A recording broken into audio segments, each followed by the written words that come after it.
Hello friends, super magic રસોઈમાં મિત્રો હું આપનું સ્વાગત કરું છું। આજે હું માખીમાંથી આપણે કેમ છુટકારો મેળવવો ને એનો વિડીયો તમારી સાથે શેર કરું છું મિત્રો। તો તમને ચોક્કસ આ વિડીયો ઉપયોગી થશે। ઉપયોગી થાય તો લાઈક કરજો, શેર કરજો અને સબસ્ક્રાઇબ કરવાનું તો ભૂલતા જ નહીં। તો અત્યારે જો ચોમાસાની સિઝન ચાલી રહી છે અને માખીનો ત્રાસ એટલો વધી ગયો છે ને મિત્રો કે હવે આપણે દિવાળી સુધી આ માખીનો ત્રાસ સહન કરવો પડે છે। એટલે એમાંથી છુટકારો મેળવવા માટે આ ઝંઝટમાંથી આપણે કંટાળો આવી જાય છે। તો એનો આજે હું તમને સ્પેશિયલ વિડીયો બતાવવા જઈ રહી છું। એમાં હું તમને આજે 2 ટ્રીક બતાવીશ અને પહેલી ટ્રીક આપણે ચાલુ કરીએ। અને આ ટ્રીક બને એટલી આયુર્વેદિક રીતે જ હું તમને બતાવીશ। આપણે ઘરમાં બધા ઇન્ગ્રેડિયન્ટ અવેલેબલ હોય ને એમાંથી જ હું તમને આજે બતાવું। તો પહેલી ટ્રીકમાં શું કરવાનું છે, એના ઇન્ગ્રેડિયન્ટમાં જો મેં એક કાંદો લીધો છે, સરસો એટલે કે રાઈનું તેલ છે, અને આપણે કપૂરની ગોળી છે, અને આપણે એક બત્તી એટલે કે દીવાની વ્હાઈટ રૂની વ્હાઈટ લેવાની છે। બસ આટલું આપણે જોશે। ટ્રીકમાં જો હું કાંદો લીધો છે ને એને આપણે નીચેથી એકદમ થોડુંક આપણે ભાગ કરી નાખીએ એટલે આપણે કાંદો એકદમ સરસ આવી રીતે સ્ટેન્ડ કરી શકે। હવે આપણે આ પાછળનો ભાગ હોય ને એને આપણે આ રીતે કટિંગ કરી લેશું। કાંદા તો આપણા ઘરમાં હોય જ છે। પછી એને તમે વચ્ચેથી આ રીતે થોડોક આપણે ખાડો કરવાનો છે, એટલે આપણે ઇઝીલી એમાં આપણે જે પ્રોસિજર કરવી છે એ થઈ શકે।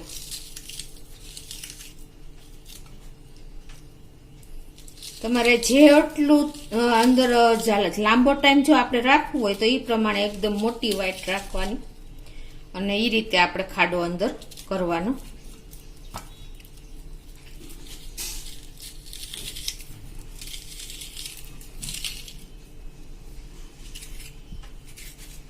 હવે આટલું કર્યા પછી આપણે એમાં આ રાઈનું તેલ નાખવાનું છે।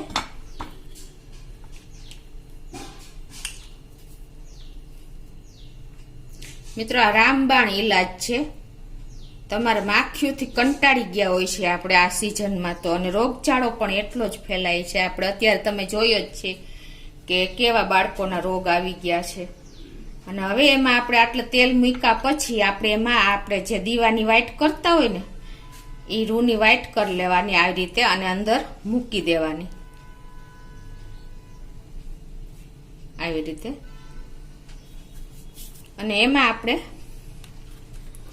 એક કપૂરની ગોળી નાખી દેવાની આવી રીતે। અને પછી આપણે એને દીવો આ પ્રગટાવી દેવાનો।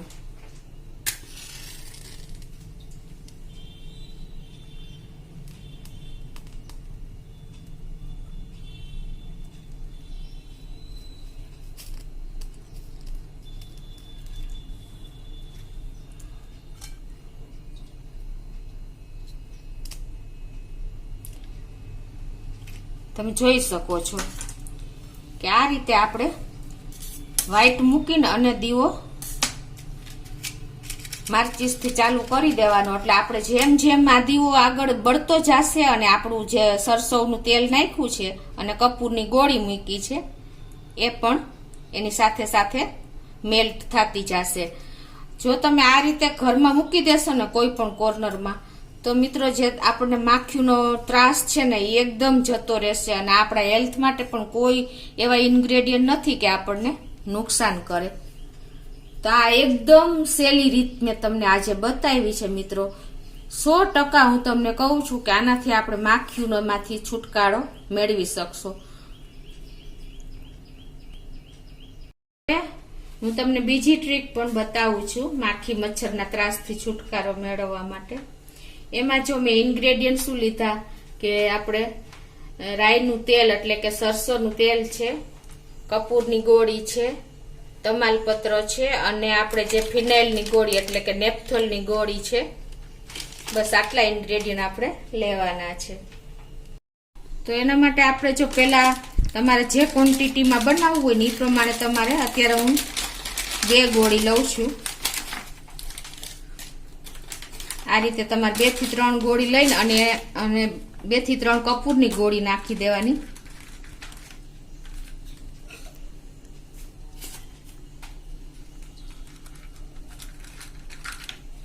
અને આને તમારે આ રીતે પેપરમાં મૂકીને અને આપણે આનો પાવડર બનાવી લેવાનો. જો તમારી પાસે ડિસ્પોઝેબલ ગ્લાસ હોય કે એક્સ્ટ્રા વધારાનું વાસણ હોય તો એમાં પણ તમે પાવડર બનાવી શકો. પણ જો આપણે રૂટીન ખાયણીમાં પાવડર બનાવીએ તો આની સ્મેલ એકદમ સ્ટ્રોંગ હોય છે અને એ સ્મેલ જતી નથી. એટલે આપણે આ રીતે મોસ્ટ ઓફ આપણે પેપર તો ઘરમાં હોય જ છે, ન્યૂઝપેપર, તો એનામાં આપણે હું તમને એટલા માટે આ બતાવી રહી છું. હવે આનો આપણે આ રીતે પાવડર બનાવી લેશું 10 થી. તો આ રીતે આપણે એકદમ સરસ પાવડર બનાવી લેવાનો છે. જો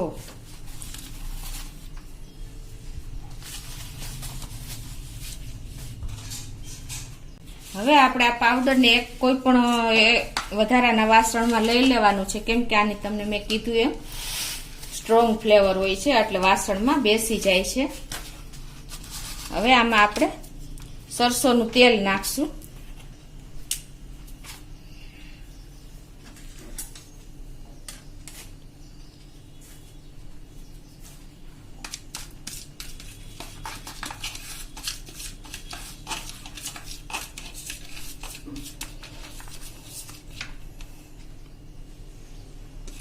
આ રીતે આપણે તેલ અને આપેલો પાવડર ફિનાઇલનો ને કપૂરની ગોળીનો પાવડર જે બનાવ્યો એ બધું મિક્સ કરી દેવાનું છે. અને હવે આગળની પ્રોસીજરમાં મિત્રો આપણે કોઈ પણ માટીનું વાસણ તમારી પાસે હોય ને એ લેવાનું છે. આવી રીતે માટીનું વાસણ તમારે પરમેનન્ટલી ઉપયોગ કરવો એટલે આપણે એક વાસણ જ રાખવાનું કાયમી. અને પછી એમાં આપણે જે આ તમાલપત્ર લીધા છે ને એના પાંદને આપણે આવી રીતે ટુકડા કરીને મૂકી દેવાના છે.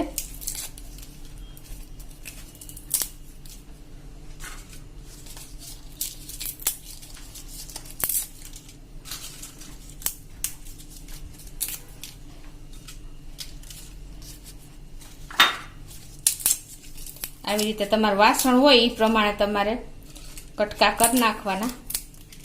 અને પછી એમાં જે આપણે આ લિક્વિડ બનાવ્યું ને સરસોનું તેલ, રાઈનું તેલ અને ફિનાઇલ અને કપૂર એ નાખી દેવાનું છે. આ રીતે મિક્સ કરીને સરખું. અને પછી આપણે આને દીવાસળી મૂકીને પેટા એટલે કે ઓન કરવાનું છે. માચીસથી દીવાની જેમ આપણે સળગાવવાનું છે.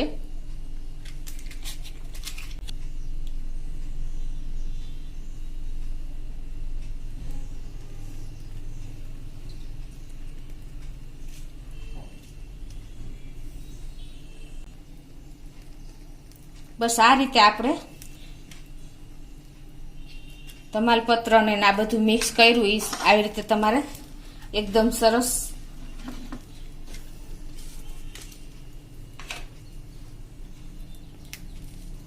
એકદમ ધુવાડો કરીને આપણે જે બંધ જગ્યા હોય ને ત્યાં મૂકી દેવાનું છે.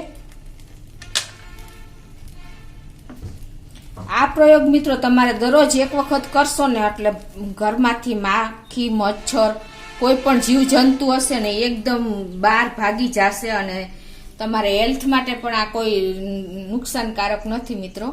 એટલે તમે ચોક્કસ એક વખત આ રીતે પણ ટ્રાય કરજો મિત્રો. મેં તમને 2 ટ્રીક બતાવી.